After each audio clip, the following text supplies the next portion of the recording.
Hello everyone, Flix Network back to you with another one. Saudi Arabia are at it again. They are planning something that to a lot of people is just too good to be true.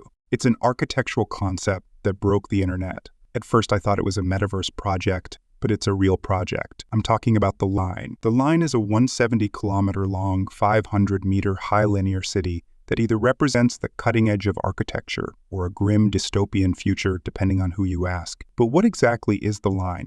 And what can it teach us about our cities today? Let's get started. In 2021, the Crown Prince of Saudi Arabia, Mohammed bin Salman, dropped a bombshell. He announced plans for a new kind of sci-fi-like city called The Line. It's part of Neom, the kingdom's new nation-building mega-development that will stretch across 26,000 square kilometers of desert. The Line has been pitched as a futuristic eco-city north of the Red Sea with no cars. According to the Saudi government, it will provide housing for more than 9 people. And interestingly, we see from some leaked documents that the project comes with robot maids, an artificial moon, flying cars, and just about everything else from the Jetsons. Think Dubai, but on steroids. Well, it looks like something straight out of science fiction, or maybe that's the intention. The plan for the entire Neom development is to become so self-sufficient that it is being referred to as a country within a country where residents will apparently be called Neomians rather than Saudis. It's no news Saudi Arabia wants to build a strong reputation for itself in the main stage. And which better way than to do something other countries can only dream of? They are also looking to the UAE as a template for a post-oil economy, and that includes pie-in-the-sky mega projects. It has been folded into what is known as Vision 2030,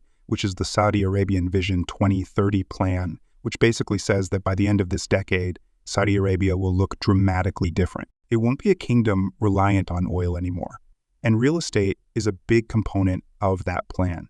It wasn't until July of 2022 that we got our first glimpse at what a linear city could actually look like outside of science fiction movies, and it's unlike anything we've ever seen before. The city would essentially be sandwiched between 2 enormous buildings that rise 500 meters into the sky and then stretch 170 kilometers into the desert. This would easily make them the largest buildings ever constructed. The buildings would be mirrored so as to impose as minimally as possible on the surrounding environment. The 200-meter wide gap in between the skyscrapers is where the city would lie. Here will be a high-speed rail line connecting residents end to end in 20 minutes, eliminating the need for cars or roads. Homes, public parks, schools, and offices will be layered on top of each other, meaning that every amenity will be accessible within a 5-minute walk, while parks and nature will be accessible from anywhere in the city within just a 2-minute walk. This takes the concept of the 15-minute city and explodes it.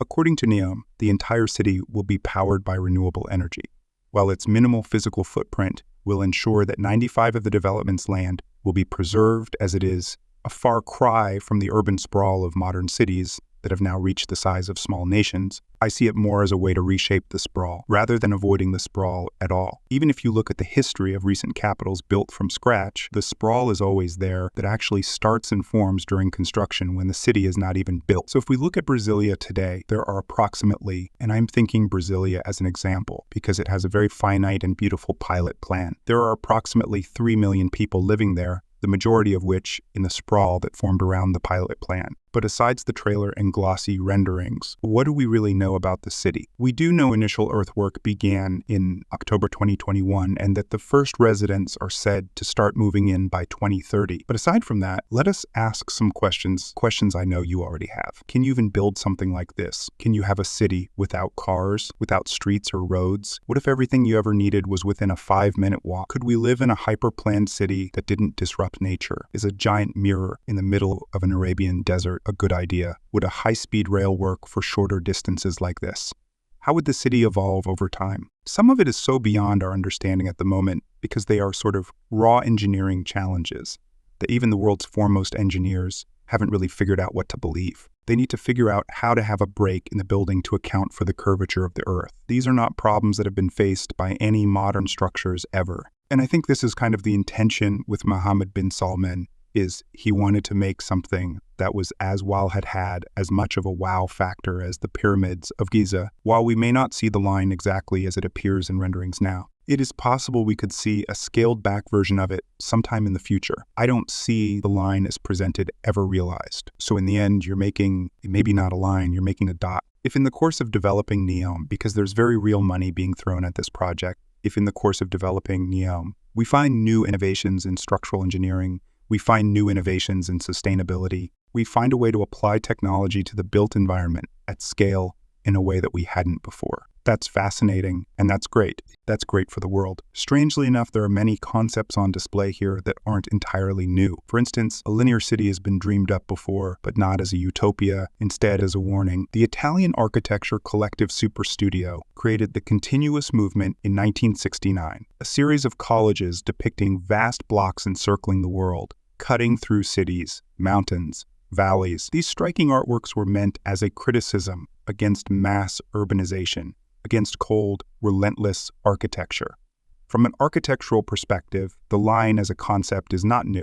I think it has its roots as very deep. The main difference to me is how this city will heavily rely on technologies that are not quite ready yet. As for other areas of the city, some of it may not be as far-fetched as you think. Cities are already making changes to take cars off the road and prioritize walkability. There are digital twins of entire cities and programs that can regulate buildings remotely, and Neom isn't the only vision of a so-called smart city. Trust me, there's more. Jark Ingles Group made headlines in 2020 when it introduced the woven city that would be built near Japan's Fujiyama.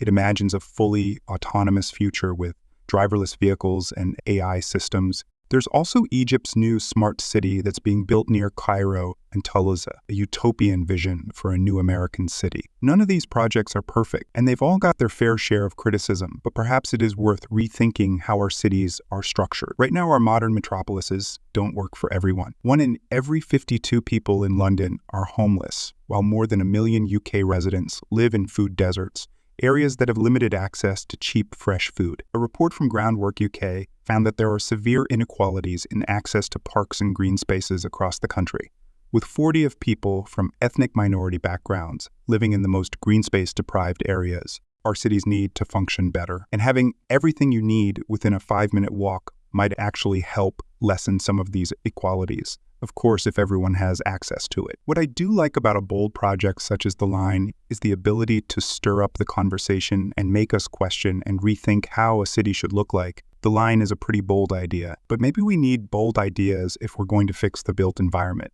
Maybe not everything on the Saudi kingdom's wish list will come to fruition, like an artificial moon and flying cars, for example. But more efficiently run cities with access to nature and amenities might not be too far from where we should be aiming. Thanks for watching. See you guys in the next video.